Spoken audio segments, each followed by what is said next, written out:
Pues sí, ¿no? Pasamos directo al otro tema que tiene que ver con esto, y es el de la libertad y la pandemia. Ay,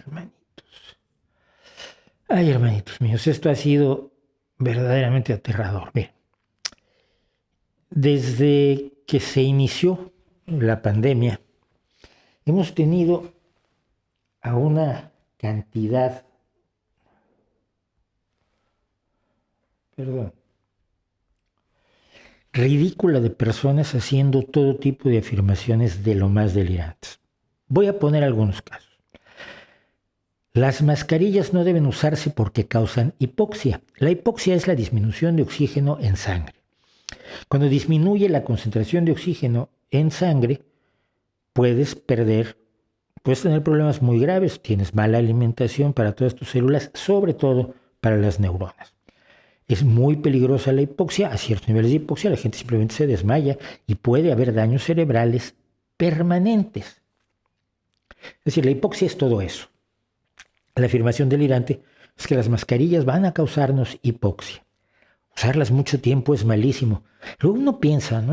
Hay neurocirujanos o gente especializada en trasplantes, o como mi viejo amigo Ricardo, que pegaba manos seccionadas y pegaba nervio por nervio, tendón por tendón y vaso sanguíneo por vaso sanguíneo, utilizando cirugía microscópica, y estaba allí 12 y 15 horas pegándole la mano a un ciudadano. Una cosa, una gloria de la cirugía, algo que no se podía imaginar 100 años atrás. Y él pues, se ponía la mascarilla, y si se le empapaba le pedía a la enfermera instrumentista que se la cambiara. Y estaba esas 15 horas haciendo operaciones de una delicadeza enorme.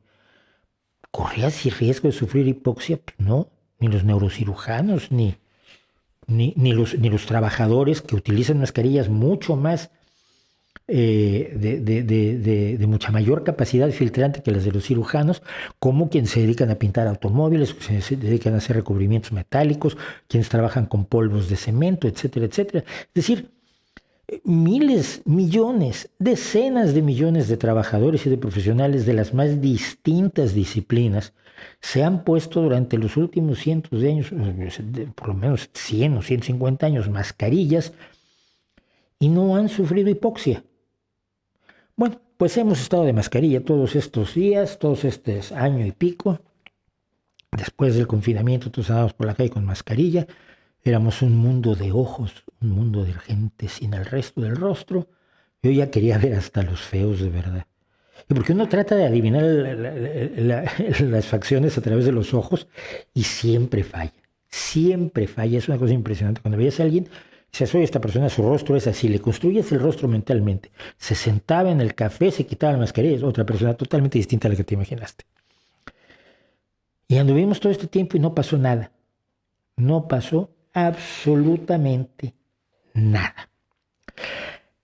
Más, los negacionistas covidiotas, organizadores antimascarillas, los de la quinta columna y los de, no me acuerdo cómo se llamaba, la cosa de que tenía, sí, rebelión en la granja, pero con V, porque somos rebeldes, pero no sabemos ortografía. Dijeron que nos iban, el ponernos una mascarilla y el confinarnos en nuestras casas era el principio de que nos arrancaran absolutamente todas nuestras libertades individuales sagradas. Estoy de acuerdo que son sagradas. Estoy completamente de acuerdo que son libertades sagradas. Entonces nos las iban a quitar, nos iban a desproteger por completo. Era el inicio de la terrible, más absoluta, inenarrable dictadura. Bueno, llegó la vacuna y se empezaron a dejar de usar las mascarillas aquí en España, aquí en Asturias, concretamente donde estoy yo. Fue el viernes pasado, a las 12 de la noche, que se dejaron de usar mascarillas. La mayoría de la gente no las ha querido dejar de usar. Todavía anda uno por la calle. Y yo cuando me la quito en la calle porque estoy paseando al perro, estoy en unas condiciones donde hay muy poca gente, me sigo sintiendo raro, ¿no? Porque te acostumbras. Pero pues nuestras libertades parecen estar en buenas condiciones, todas. Después de año y medio, es más, al contrario, algunas libertades se han consolidado y mejorado de manera notable. Pero decían, Fernando Vizcaíno, que es el chiflado que organizó bastantes cosas por aquí, por España. Nos están robando la libertad a todos. Nosotros somos el pueblo. Cuando alguien dice que es el pueblo, ya sabes que es de, espérate, seguro que este no tiene buenas intenciones. Y es esta frase, era la guerra más importante de la humanidad. ¿Se acuerdan lo de el sobresalto perpetuo que hablábamos la semana pasada? Pues jugaba mucho a eso. Acaba de haber, y afortunadamente logramos, digamos que no colarnos a un sarao que hizo Kalker con todos los negacionistas, la nazi argentina Chinda Brandolino, todos los disidentes de la ciencia que ustedes se puedan imaginar, biólogos o biólogos renegados, médicos renegados, gente que cada uno iba con un mensaje distinto para aterrorizar a la gente en un sarao que hicieron jueves, viernes, sábado y domingo de la semana pasada, supuestamente en Barcelona. Hay dudas de que haya sido allí. Esta gente se esconde porque además en algunos lugares hay preocupación por las posibles consecuencias penales, tanto de la desinformación que están dando como de la venta del dióxido de cloro, que finalmente es el negocio número 1 de Kalker. Y es un negocio que algún día le estallará en la cara, yo estoy seguro, y me dará un enorme gusto verlo frente a un juez. Entonces, pero vamos a lo más reciente, a la paranoia más reciente. La paranoia más reciente que nos regaló esta pelusa humana es que la vacuna era el truco para matarnos. Como era muy difícil demostrar que iban a controlarte mentalmente por el 5G, que fue la idea original, lo que se inventó fue la vacuna genocida, es decir, van a vacunarnos y va a morir muchísima gente. Yo recuerdo a un tipo muy serio con un traje de estos caros. Esta gente siempre tiene trajes caros porque tiene, por supuesto, muy buenos ingresos. La ilegalidad y la estafa dejan mucho más dinero que el trabajo honrado, desafortunadamente, en la gran mayoría de los casos. Y decía, yo seré el sobreviviente de este holocausto porque todos vosotros que os habéis vacunado vais a morir. Pues mira tú, llevamos varios millones y millones de vacunados. La mitad de los españoles ya están vacunados. Mucho más de la mitad de los israelíes están vacunados. Hay un montón de gente vacunada por todo el mundo. Y las muertes están cayendo. Es decir, no solo la vacuna no está matando a nadie, sino que está haciendo aquello para lo que está diseñada realmente la vacuna, más allá de las fantasías de los covidiotas.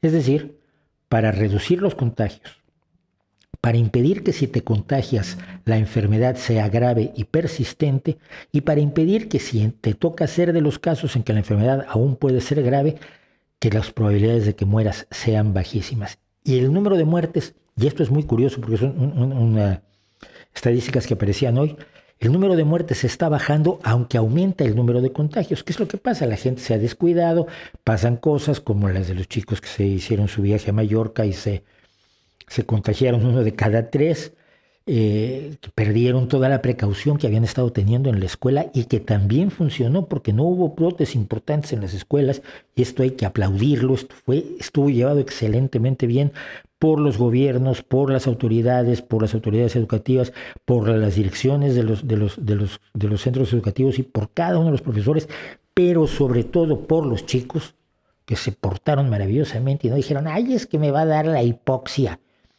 Y usaron sus mascarillas como debían y mantuvieron su burbuja como debían y no hubo mayores problemas. Mi hijo pasó todo el año en la escuela y no pasó absolutamente nada. Pero aunque están aumentando los contagios, el número de hospitalizaciones en unidades de cuidados intensivos y el número de muertes está cayendo en picado. La verdadera libertad que decían que nos iban a quitar es la que nos dan las vacunas y la ciencia nuevamente. La gente de los movimientos negacionistas y covidiotas, estaba por ejemplo el movimiento por el despertar ciudadano, que decía que era una falsa pandemia y rechazaba el uso de la mascarilla, y qué raro, su presidente fue presidente de Vox en Barcelona.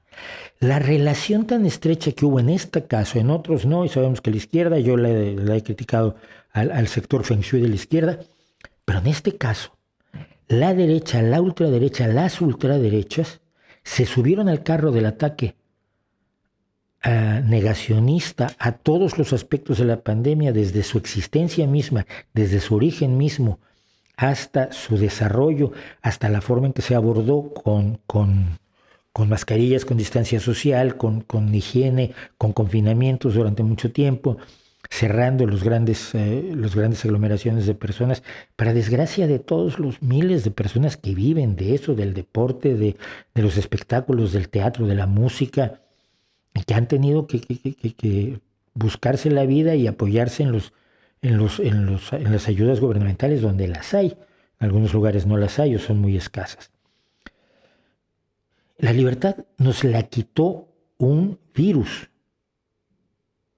Nos la quitó un virus del que nadie tiene el control y que no pudo haber sido fabricado, porque ahora que se habló de, bueno, igual sí salió del laboratorio de Wuhan, que es muy raro que ocurra, sería muy raro que ocurriera, pero y que la mayoría de los indicios dicen que no fue así, pero supongamos que fuera así, estaban estudiando un virus silvestre y se escapó, vale, pero no lo hicieron, es imposible. Y cualquier virólogo que sepa de genética te explica por qué sabemos que es un virus silvestre y por qué no es manufacturado y por qué no podemos manufacturar estos virus. Ya lo hemos comentado aquí con algunos expertos que nos han acompañado en el canal. Quien nos quitó la libertad fue el virus. Quien nos la ha devuelto son la ciencia, la tecnología, sobre todo las organizaciones internacionales como la OMS, la Unión Europea, pese a todos sus defectos. Esto no quiere decir que no tengan defectos. Lo único que quiere decir es que no solo tienen defectos, tienen muchas cosas que dar. Y nuestra obligación como ciudadanos es exigirles que superen sus defectos y hagan mejor el trabajo que hacen bien y aplaudirles cuando hacen bien su trabajo. Pese a todos los obstáculos que enfrentan, pese a que son organizaciones políticas y no sanitarias, pese a que han tenido que explicar o no han podido a veces explicar por qué cambiaron de opinión, porque los científicos cambiaron de opinión. ¿Pero cómo? ¿Por qué los científicos ya dicen que ahora sí mascarillas y antes decían que no? Ay, mira, es muy complicado, pero es que no se sabía, no se tenían los datos suficientes y entonces, bueno, lo primero fue cuidar las mascarillas para el personal sanitario que las necesitaba muchísimo más que la ciudadanía, aunque se pusiera en riesgo a la ciudadanía. Es el tipo de decisiones políticas que a nadie le gusta tomar, pero que alguien tiene que tomar. Y luego, bueno, pues estábamos con lo del gel hidroalcohólico porque pensábamos que el virus se transmitía mucho por contacto y pensábamos que las gotículas expulsadas eran las que traían el virus, y no, ahora ya sabemos con más certeza que los virus se transmiten por la vía de aerosoles y que casi no se transmite por contacto. Así que ahora, si tú te compraste 7 millones de botellas de gel hidroalcohólico, más vale que aprendas a hacer cócteles con ellos, porque no van a servirte para nada. Cuidado, no hagan eso. No es alcohol potable.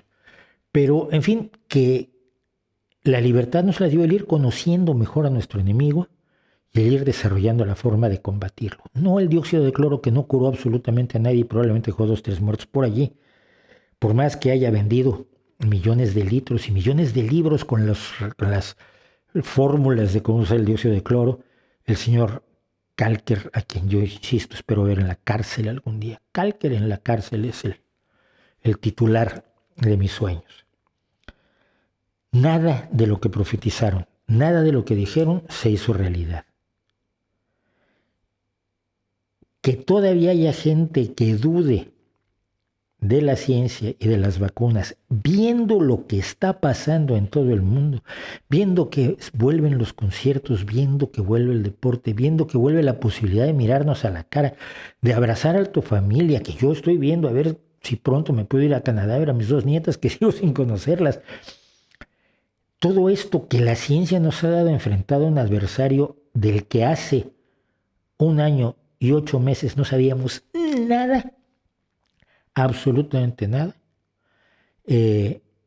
debería hacernos reflexionar. Yo espero realmente que que sirva para que reflexionemos la próxima vez que alguien nos llegue como los covidiotas negacionistas, Vizcaíno y su banda de ultraderecha.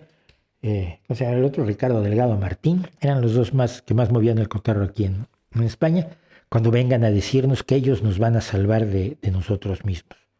Muchas gracias, no hace absolutamente ninguna falta.